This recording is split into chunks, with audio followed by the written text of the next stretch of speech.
Yo, what up? It's Raphael with NBA Draft Junkies. And I'm back. Last year, if you remember, if you were following me at this time last year, I did a bunch of different mock drafts where I had different guests come on and they gave me their mock draft. Since a lot of people are in my mentions about my mock draft, I've had some people say it's good. And then, there's always people that be like, yo, that sucks. You're awful. So I opened it up last year for people to come on and give me their own mock draft. Not saying my guest was one of those people who was in my mentions telling me how bad my mock draft was, but it is William Harris. He runs the All Rookie podcast. That's right. All right. Brand new podcast. Been going on about 2 weeks now, and it's been going great. Okay, so it's brand new. So I was on this podcast a few days ago. So thank you for having me on as one of your first guests. I appreciate that. Oh yeah, definitely. I had to get you on. It was an honor and a privilege. Man, I'm just a regular guy. That makes me sound important. All right. So let's get into your mock draft, right? Right. Number one pick is going to the Detroit Pistons. Do you got any? Is it a shocker, or are you going with the consensus here? I would love to shock everyone, but I got to go with the consensus with Cade Cunningham.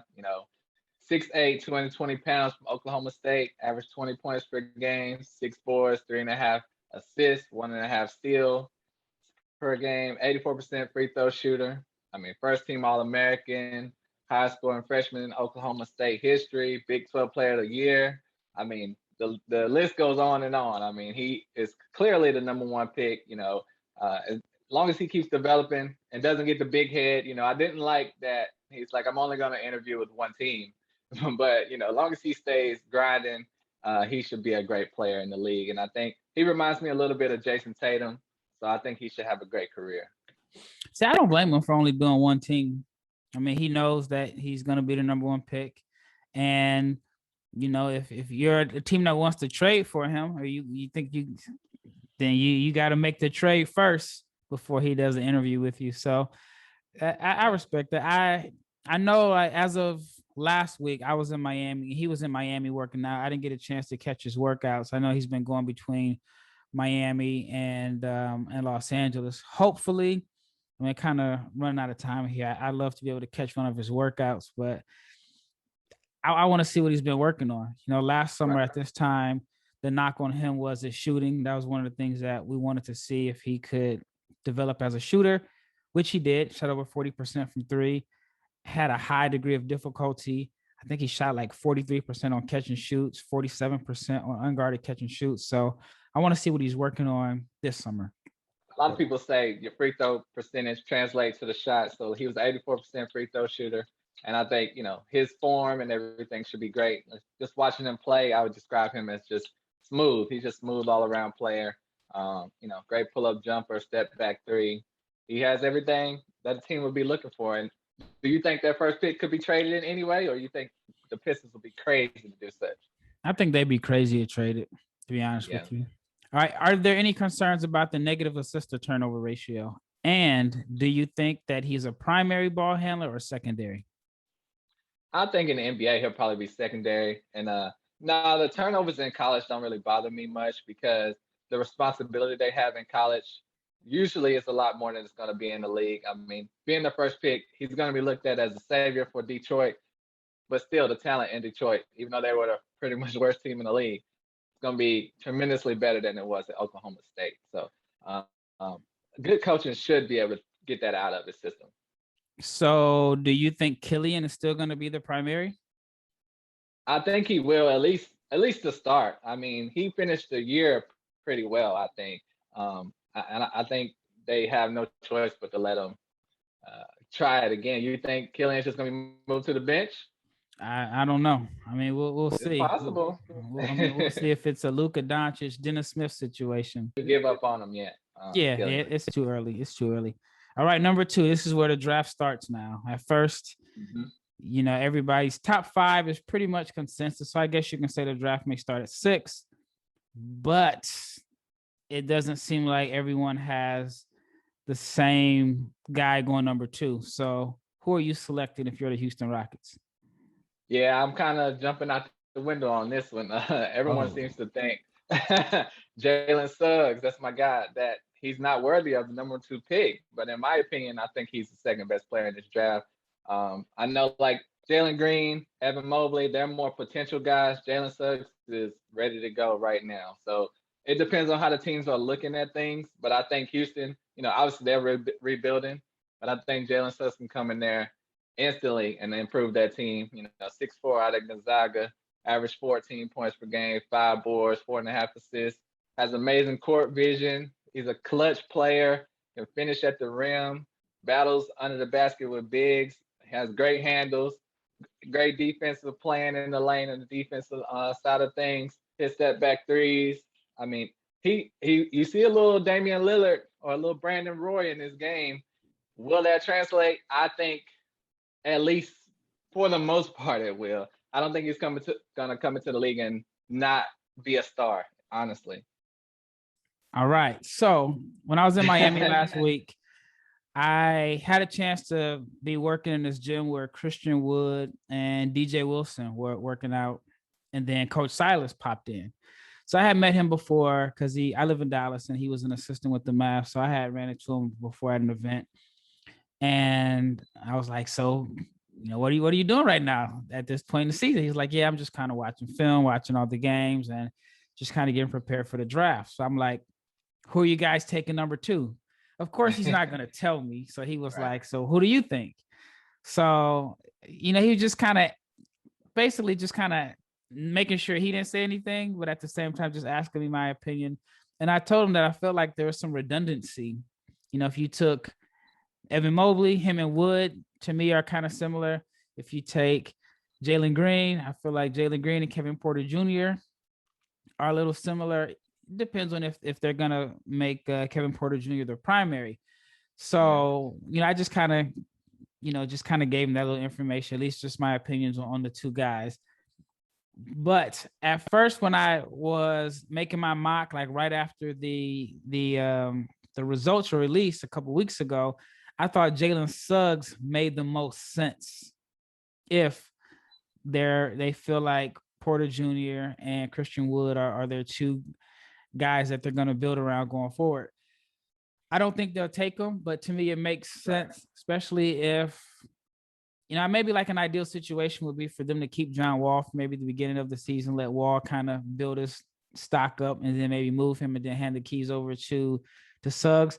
I think they are in a good position either way. Yeah. But yeah, I think on my mock, I have them selecting Mobley.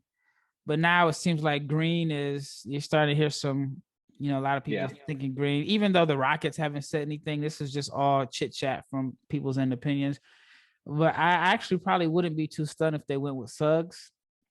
You never know there. But so that was like the first, you threw us with a curveball pretty early here. All right, number 3, it is the Cleveland Cavaliers.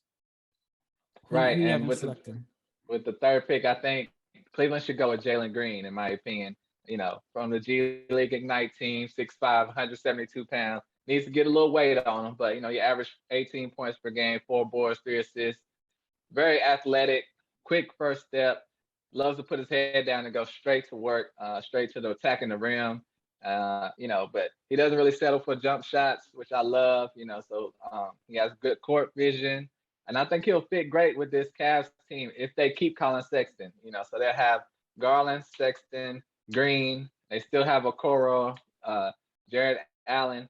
They'll just be loaded with talent. And I think Colin Sexton could share the ball with Jalen Green. A lot of people are thinking Sexton has to get shipped out of there, but I think they can work together. What do you think? You're in the spotlight, so I got the questions for you. I don't know. That's a tough situation for me because, all right, a lot of people feel like Colin Sexton is best suited to be a 6-man, which I can see that there. But how do you justify bringing him off the bench? So if they do draft Jalen Green, who is your opening night starting lineup for the Cleveland Cavaliers? Based off of Love and Jared Allen being there. Right. Well, I don't know how long Love is going to be there, but I think they all three can play together. That's going to be a small lineup, but play them all three together, see how it goes. You know, I just think Jalen Green is a great fit for this team. So if you need, I don't think Colin Sexton's a sixth man though. I mean, I think he's way too talented. Especially he showed it in that game against Brooklyn where he beat him single handedly pretty much. It's been a lot of rumors of trading Sexton. So I still think you take Green and maybe trade Sexton, but I don't mind them all playing together right now because they're not trying to win right now anyway. And you can see, you know, which guy you really want to stay with. All right, gotcha. Number 4, Toronto Raptors. Most people have Jalen Suggs going here. Right. So unless you have another shocker for us, you got Mobley going to Toronto? Right. I haven't selected Evan Mobley yet, so I think he would be a perfect fit for the Raptors. You know, 7 foot, 215 pounds from USC, average 16, 9, and 2.4 assists, 1 steal, 3 blocks per game. You got to love the 3 blocks per game. But he is tall, lanky, raw, and unorthodox, in my opinion. You know, you hope that he can continue to develop and turn into a 2010 guy, but he's going to need some polishing. I love that he's very aggressive at the rim, dunks everything. And, you know, his future potential, could he possibly be a Chris Bosh? I think possibly, but it's going to take some developing. Yeah. I mean, I think you can say that by any prospect. I mean, they're all 19, 20 years old, some even 18 years old. So the expectations are going to be higher, I feel like, this year, simply because we've seen Trey and Ayton and Luka, what they've done, you know, 3 years after being drafted. So I think some fans are going to want some results, guys, to be like even though Ayton is not the man on that team, but Luka and Trey were able to lead their teams to the playoffs within their first 3 years.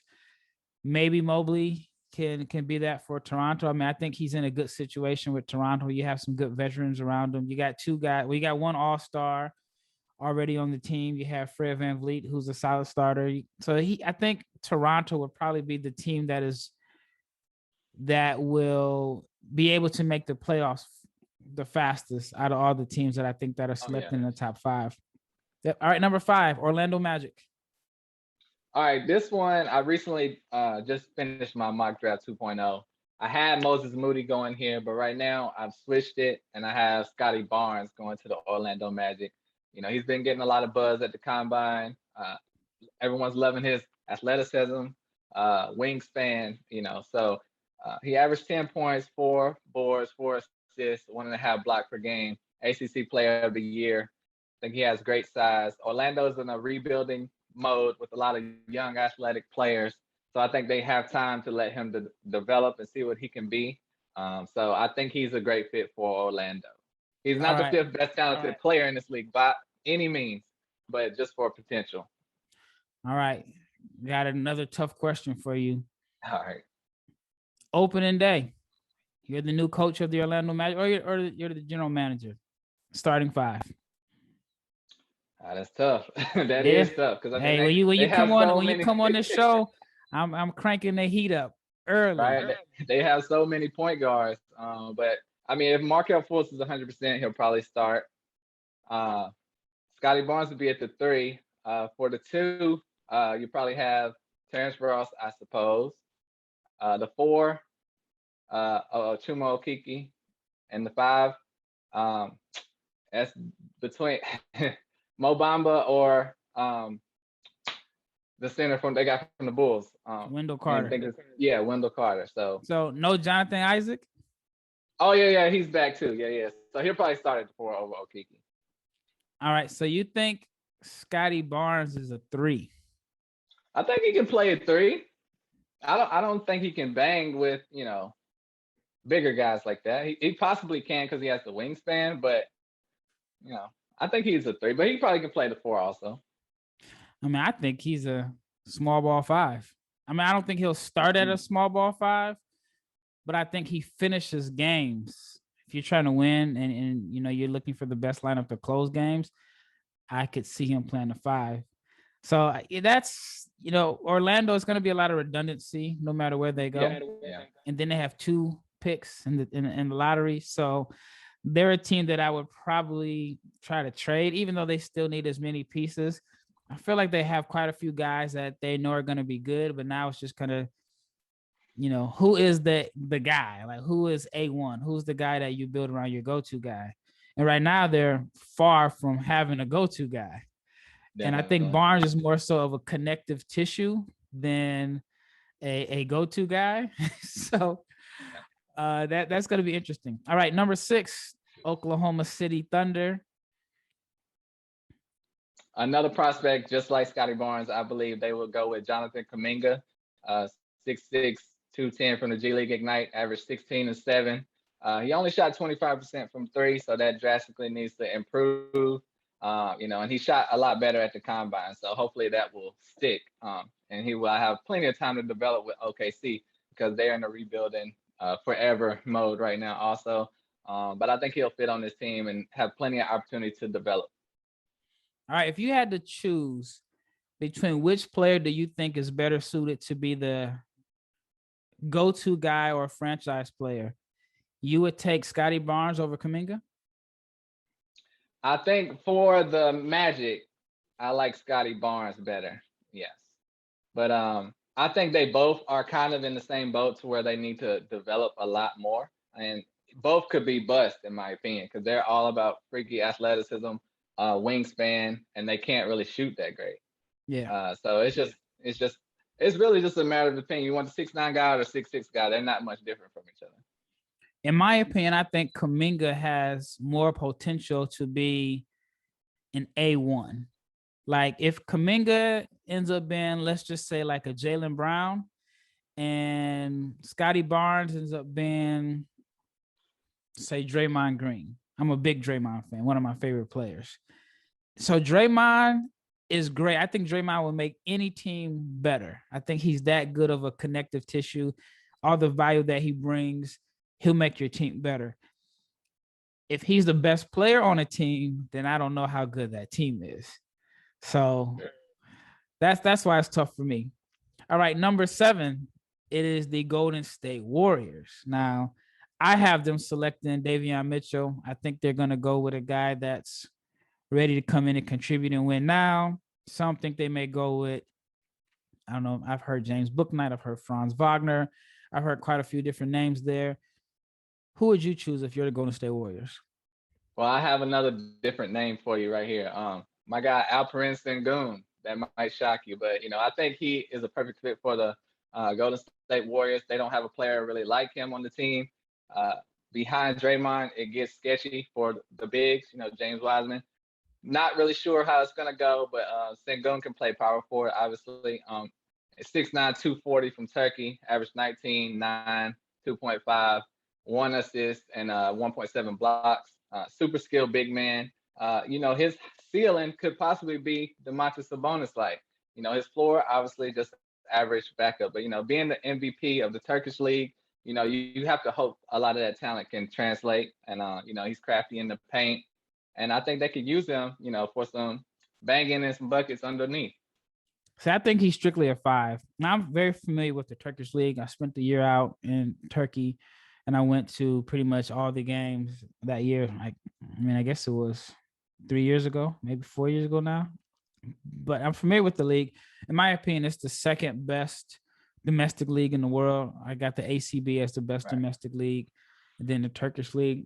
They play fast in Turkey, but for him to win MVP and be the most dominant big in that league is impressive, especially considering the fact that he's only, I think, 18 years old. But I think he's strictly a 5. So if the Warriors do select him at number 7, that means Wiseman is out of there. And I've been kind of reading the little articles here and there. It just seems like Golden State fans are off of Wiseman, which I think is totally unfair.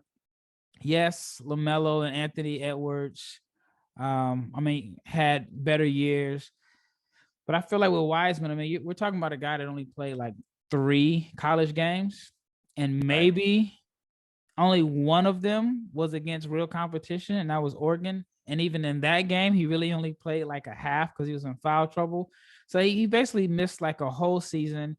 And, bigs are always a little bit slower to develop.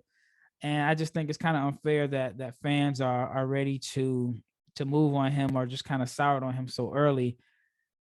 But that happens when LaMelo Ball has such a strong year. So, all right, number 8, it is Orlando back on the clock. Yeah, and it's funny you asked me their starting lineup at 5 because I think now with the second pick, this guy can come in at the 2 guard and start. James Bouknight from UConn, 6'5", 190 pounds, average 19 points, 6 boards, 2 assists, and 1 steal. He's a tremendous scorer and driver to the basket, great shooter all around, even at the 3-pointer. He has a total package in my opinion. A lot of games he was double teamed and they still could not stop him. So that's going to translate great to the league in my opinion. So I think he would be a great fit for Orlando to slide right in at that 2 spot. So James was working out in Miami when I was there. Man, I wanted to film it, but his agency wasn't really feeling that. This draft was, I wanted to see if he can improve as a 3-point shooter, especially in catch and shoot situations. Just off the top of my head, I think he shot like 29% from 3. And so far, I mean, I know it's an empty gym and there's nobody in there defending him, but the shot looks good. He shot the ball well. I even saw the article, I think it was Draft Express or whatever, said that he shot the cover off the ball at his pro day in Chicago.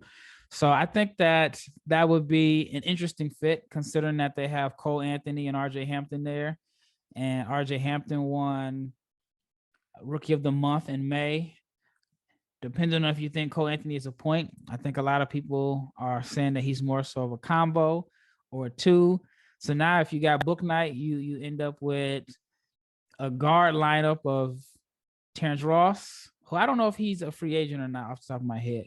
But you got Terrence Ross, you got Gary Harris, Markelle Fultz, James Bouknight, RJ Hampton, and Cole Anthony. You got a log jam there. They really do. I think Orlando and OKC are the biggest, question marks in the draft because the way they can go is so many different ways, and they have so many picks. So it's going to be very interesting. You have no choice. You can't really pick for position. You have to pick for talent, and that's kind of, going to hurt them a lot in this draft, I think, especially Orlando.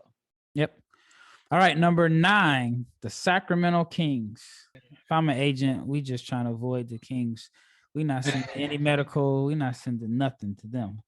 Well, De'Aaron Fox wanted to go to the Kings. He's the only one, right? Well, and Tyrese Haliburton, they both wanted to go there. And they might not win a playoff game till after their second contract is up. I mean, it's been 15 years. Like the numbers say, you're not going to go to the playoffs. 15 years. So, but then again, the Phoenix Suns are in the NBA Finals, so stranger things have happened. Definitely. For the Kings, at the 9th pick, I'm going to go with Moses Moody. I think he's a safe player, 6'6", 205 from Arkansas, average 17 points, 6 boards, 1.6 assists, 1 steal, and almost a block per game. Most of his highlights are threes. He's a good spot-up shooter. He's like a slow, old-school, methodical player, shot 36% from 3, has a huge wingspan. He reminds me a little bit of Saddiq Bey. I think that's just a safe pick for Sacramento, and I think Harrison Barnes is probably not long for this team, so that would, he can help fill in that role in the 2 or 3. So if I'm the Kings, I'm not playing it safe at all. We ain't made the playoffs in 15 years. I'm swinging for the fences. True. I'm swinging for the fences. I mean, if there's one guy that you can say that is a swing for the fences type player that is available in this range, it could be Kai Jones. But I think I've been on record of saying if he's an all-star in 5 years, I wouldn't be shocked. If he's playing for Panathinaikos or Olympiacos in 5 years, I wouldn't be shocked either. But I can't think of my mock off the top of my head. I think I had them selecting Jalen Johnson on my last mock. That would be a good choice. And my first mock, I had him taking Kai Jones. But okay. All right, number 10. Number 10, New Orleans Pelicans. Yeah. They are in a strange position also because they have a lot of talent as well. You think so? They're going to come in and they have a lot of names, Nikhil Alexander on paper. Walker. Yeah, on paper. Right. They drafted Kira Lewis in the lottery last year. So they have a lot of names on paper, but as far as I'm concerned, the best talent left on the board is Davion Mitchell. The only knock against him, in my opinion, is that he's 6'2". If he was 6'4", 6'5", he would be a top 4 pick, top 5 pick easy. But I still think of him, if this was my big board, I think Davion Mitchell's top 5, top 6. But as far as position-wise in the draft where the teams are going, I think he'll probably fall a little bit. So, he averaged 14, 3 boards, 5.5 assists, 2 steals per game. Hustler, great defender, great handle, great passer. He's fast, has a nice wiggle crossover. Everyone hates the easy comparison, but you do see Donovan Mitchell in his game. That wingspan is a lot smaller than Donovan Mitchell. So that's the only knock. He's Naismith Defensive Player of the Year, but will that translate to the league considering that he's 6'2"? So, see, I think he looks like Donovan Mitchell, but I don't think he plays like Donovan Mitchell. And the reason I say that is Davion only got to the free throw line maybe 2 times a game. He has the speed, he has the handle, he has the goods. Yeah. He just doesn't attack enough for me. And so Mitchell could be that guy, man. He could be a complimentary piece if the shooting translates. Right. He didn't get to the free throw line enough. And he shot 64% this season, 66% from the free throw line last season, and 67% as a freshman back when he was at Auburn. Before this year, he shot 32% from 3 as a sophomore and 28% as a freshman. Was it an outlier season shooting, or did he put in the work and work on his game? Right. That's something they're going to have to find out. But I think, obviously, getting to the line, I think that's a mentality, number one. And number two, it's a coaching thing. So, like you said, whoever they bring in that coach, if he goes there, it will be key. And, I think if he knows that's what he has to do to survive in the league, I think that's something. If that's the worst problem you have is getting to the line, I think that's okay. You can get there, and as well as the shooting. You see players get better at shooting every year, especially guards. It's harder for big men, but a guard should be okay. Well, does a guy that shoots 60% from the foul line, is he going to be aggressive late in games? I think that was one of Lonzo's issues, was late in games, he didn't want to get fouled. Right. Well, when he had the keys to the vehicle, at Baylor, he didn't have a problem with that. So, I think he just got to get coached up. I know he has a lot of support from NBA players and be working out with guys in the league also. They seem to like him, especially when he was having his run in the tourney. A lot of the NBA guys were, showing support and all that. So I think he'll be fine. So you got a point guard battle, back-to-back point guards, back-to-back years. Somebody's agent is not going to be happy there. But, I mean, that's like the common theme of this draft. All these teams were in the lottery just last year. They all have a guy that they just drafted either last year or the year before that's going to end up playing the same position as somebody that they select this year. So I kind of like the training camp battles that we'll be able to look forward to. Definitely. All right, number 11, it is the Charlotte Hornets. And so I think maybe on my last mock, I said that Charlotte won the lottery. I said they basically won the lottery. People were in my mentions like, no, they didn't win the lottery. I'm saying they won the lottery in a sense that they got their cornerstone. Whether or not he won Rookie of the Year. So to me, that's like winning the lottery. I guess I have to be really specific. People love to jump on people on Twitter, man. You got to be careful.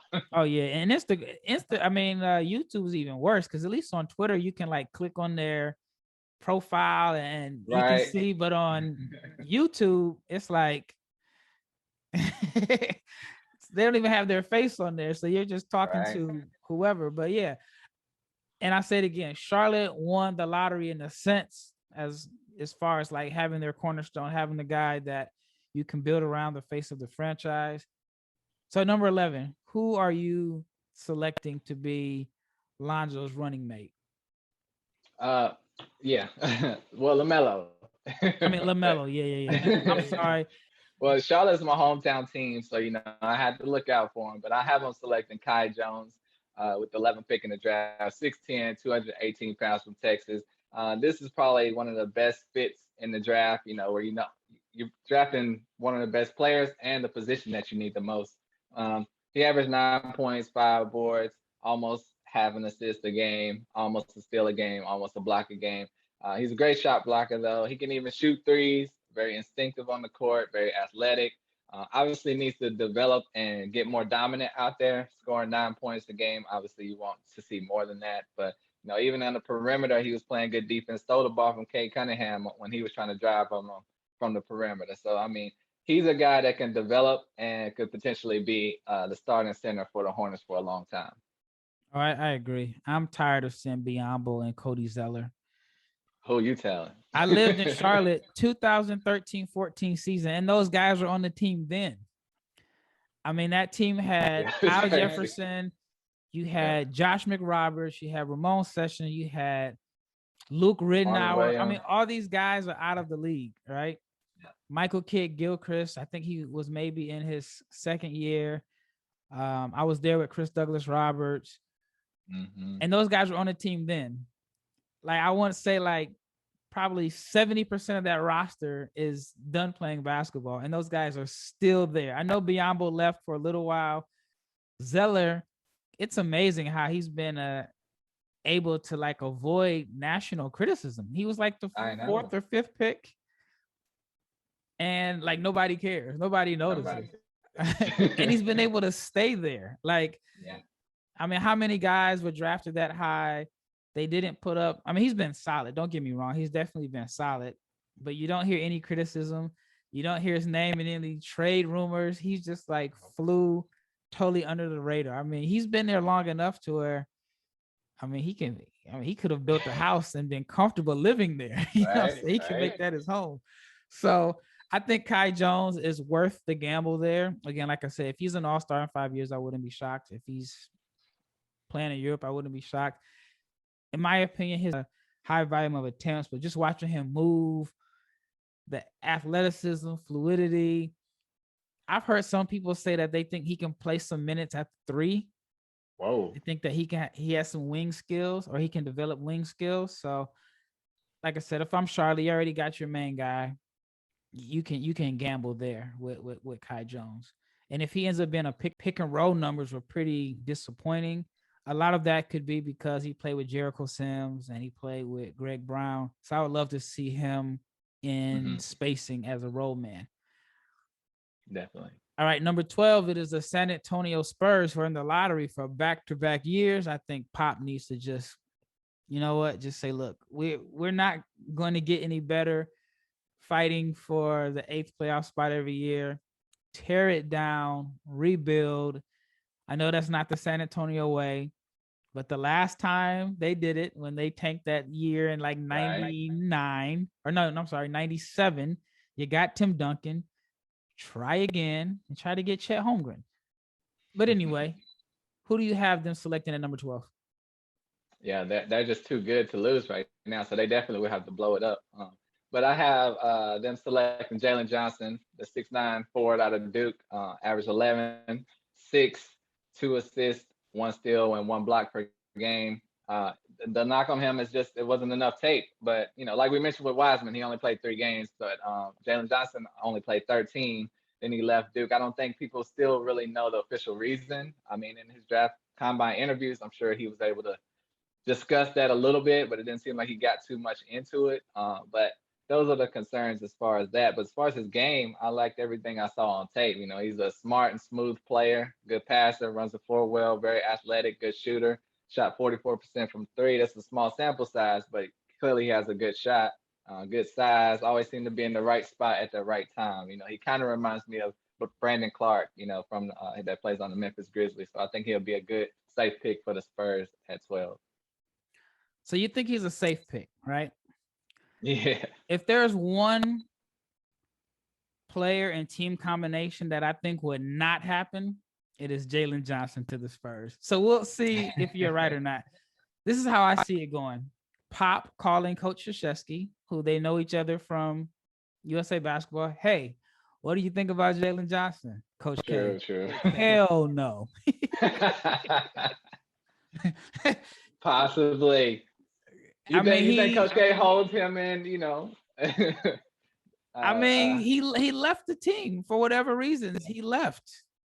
He didn't finish the season out. And this is just me talking, I feel like college is the one situation, maybe high school, but college is the one situation where you pick your coach, you pick your school. That's true. Especially if you're a top recruit like that, you know what you're getting yourself into. The NBA, you have no control over who drafts you, even if it's the number one pick. So maybe he just didn't do his research on Duke, Coach K, whatever it wasn't a good fit. And I think it's going to be tough to, when he's in his interviews, to explain why he left. I don't know a legitimate reason. I shouldn't say that, but, to just not stay another month or so, to leave in the middle of the season. And so I know the Spurs usually have they're kind of consistent in the type of guys that they draft. Not saying that Jalen Johnson is a bad character guy, but I just see like he went to a bunch of different schools in high school. Right. He left early. And in some cases, I see that some teams may think of that's a red flag, that if things don't go his way, then he's gonna, want out. And I just don't see the Spurs liking that. But I could be wrong.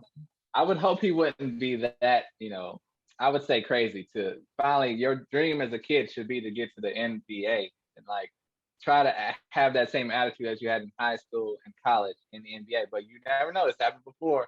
So I guess, when you put it as far as off the court issues, it may not be a great fit because Pop may not want to deal with it. But as far as on the court, I think he'll be a good fit, especially with LaMarcus Aldridge, departing, and they have that hole to fill. I agree 100%. Yeah, I just know Pop and Coach K have a relationship. I mean, they worked together for years with USA Basketball. So the intel is going to be directly from the source. That is true. That is true. And so, like I said, I don't know what went on at Duke. It would be tough for me to think that Coach K was happy with how things went down. Not saying Coach K is going to be a hater, but I think, he'd be able to say like whatever issues they had, I imagine him kind of bringing it up. But Pop could be like, you know what? The talent is too much to pass up at this rate. And I know at one point I had Jalen Johnson as a top 7 pick. He's just kind of sliding up and down my board. But if the Spurs get him at 12, I think that's a great value pick. Oh, definitely. Yep. All right. Number 13, the Indiana Pacers. 13, I have maybe a little bit of a surprise. Sharife Cooper, the 6'1" or 6'4" guard from Auburn. I don't know if you heard any more about his height. Yeah, they say he didn't measure at all. They say he didn't do any measurements. Oh. And so I know when I looked on the NBA.com site again, they didn't have anything by his name. And it looked like they just copied and pasted James Bouknight's measurements on that first graph. Right. Well, that's the important factor. If he's 6'1", I probably would move him down my list. But if he's 6'4", as crazy as that sounds, I think he's more than likely to be a lottery pick. He averaged 20 points per game, 4 boards, and 8 assists, and 1 steal per game. Those 8 assists are very important. That's one of the top in college basketball. Incredible court vision, great handle, very explosive. I think, Indiana could use a backup point guard because TJ McConnell is more than likely going to leave the team. So he'll probably be a 6th man right now. But, Indy was also talking about moving Malcolm Brogdon, so you never know. But as far as, I think he's probably the best talent that would fit on this team at 13. Do you think they need help at the wing? Because I think Cassius Stanley's a free agent. I'm hearing or read that they may want to move TJ Warren. It's somebody else I'm thinking of that's one of their wings that may be a free agent. Maybe McDermott or maybe Lamb. I'm not sure. But I have seen some articles say that they probably need help at the wing. So we'll see. We'll see, because I know they got a lot of guys coming back from injury. Like you said, TJ Warren, Karis LeVert have a full year under his belt. They're pretty loaded at every position as far as starters. But yes, just depends on which position as backup they want to address first. And I think McConnell leaving will hurt them more than the wing, more than likely. Yeah. Is it a draft day trade with Miles Turner? Is he out of I've been there? hearing a lot about it, but I mean, why trade Miles Turner? In my opinion, unless you're gonna get something really worth it, just because you don't want to pay him. No, just the fit. I mean, I think he's a 5. I think Sabonis is a 5, and I mean, Yeah, they were a top 4 or 5 seed last year, or McMillan's last season before they had some injuries. So you can't say that it wasn't working, but I just think both guys are best suited to play the 5. And we saw how effective TJ Warren was at the 4, but that was the bubble. Some people, yeah. because it was the bubble, it doesn't count. But yeah, that wouldn't surprise me at all if there's a draft day trade there. Yeah. All right, the last one for today, we'll just do the lottery today, and I have to have you come back on for part 2. It is the Golden State Warriors back on the clock again. And you kind of threw a little wild card with the first pick. Yeah, Alperen. All right, so this who do you is have? probably more of a safer pick, but I mean, honestly, I don't really like him as a player, but everyone loves him because of his measurables. Keon Johnson, the 6'5" guard from Tennessee, averaged 11, 3.5 boards, 2.5 assists. I think his range of a player could go from anywhere from Jeremy Lamb to a less talented Zach LaVine. But his shot is a little slow, plays a little unorthodox. He's not smooth at all. It just seems like he hasn't been playing basketball for long. He's just really athletic. But obviously, it's a great leaper, broke the combine record for vertical leap, but only 27% as a three-point shooter. He's a scary prospect, in my opinion. Yeah, I think that he has high upside. He's raw, and I'm curious to see. I'm just laughing at Draymond having a team with Keon Johnson and James Wiseman, 2 guys that are raw. Man, he might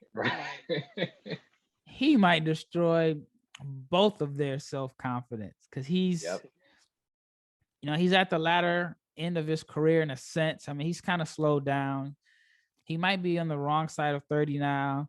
I know he probably sees that window kind of closing a little bit. And it didn't seem like he had a lot of patience with Wiseman. And I even saw on one of the TNT telecasts, he made a comment about like a veteran team and a rookie. And I was thinking to myself, like, he must be talking about James Wiseman. I forgot but it was like a playoff game. It was in the first round, and maybe some team was playing a young guy, and he was mentioning like, this guy's not ready, for this type of situation, this team or whatever. And I felt like that was kind of like very similar to what it was with James Wiseman in a sense. I could be totally wrong, but I digress. Well, man, I appreciate you coming on.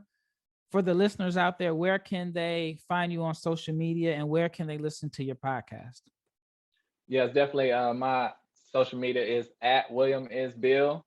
Check me out on there everywhere, William is Bill. And I have a podcast, the All Rookie Podcast, on Apple, iTunes, Stitcher, all that good stuff. So I have a lot of my show, the All Rookie Podcast, follows rookies from before the draft throughout the season, because a lot of times when you have a lot of talk about these rookies, we talk about them weeks in, weeks out, and when the season starts, they're not really talked about anymore unless they're great or terrible. So, I'll follow the class all season long. So check me out at the All Rookie Podcast. All right. Thanks again for coming on. I definitely have to have you on again. Appreciate it. In the next few days so we can round out this top 5. And again, this is Raphael with William from the All Rookie Podcast, and we are out.